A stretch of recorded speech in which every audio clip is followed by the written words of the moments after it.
Hi Sandeep, ఏంట్రా బాగున్నావా?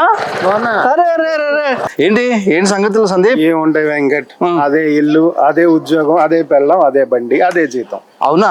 ఇంతకీ నీ శాలరీ ఏమైనా పెరిగిందా? ఏం పెరగలేదు వెంకట్, అప్పుడు ఎలా ఉందో ఇప్పుడు అంతే. అదే 30,000, అదే జీతం. అరే 30,000తో ఎలా బతుకుతున్నావు సందీప్? తప్పదు కదా మరి, ఏదో ఒకటి చెయ్యాలి, లీడ్ చేయాలి.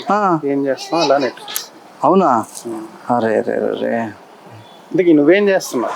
టాటా ఏఈలో సీనియర్ అడ్వైజర్ గా చేస్తున్నాను నేను. అడ్వైజర్ కాదు, అందుకేనా కొత్త ఇల్లు కొన్నావు, గృహప్రవేశం చేసావు, కారు కొన్నావు, మంచి రిచ్ గా అయిపోయావు కదా.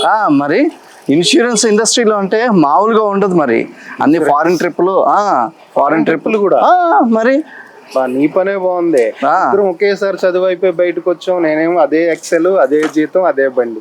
నువ్వేమో కారు కూడా కొనేసావు, ఫారిన్ ట్రిప్పులు కూడా వెళ్తున్నావు. బాగా ఎదిగిపోయావు. బాధపడకు సందీప్, అందుకే చెప్పాను నీకు, నాతో పాటు ఇన్సూరెన్స్ ఇండస్ట్రీకి వస్తే నువ్వు కూడా మంచి లైఫ్ని లీడ్ చేయొచ్చు, నీ కెరీర్ బాగుంటుంది, ఫారిన్ ట్రిప్స్కి వెళ్ళొచ్చు, నాలాగా పెద్ద ఇల్లు కట్టుకోవచ్చు, అండ్ కారు కూడా కొనవచ్చు. ఇప్పటికైనా నా మాట విను.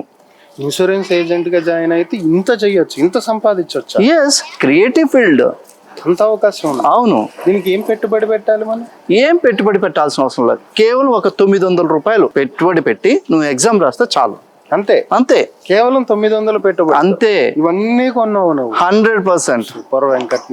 మరి కూడా జాయిన్ చేయవా? నేను కూడా జాయిన్. 100%. రా, సాయంత్రం కూర్చొని మాట్లాడుకుందాం ఏంటి అని చెప్పేసి అని. ఓకేనా? ఓకే. ఎటో వెళ్తున్నట్టున్నావుగా?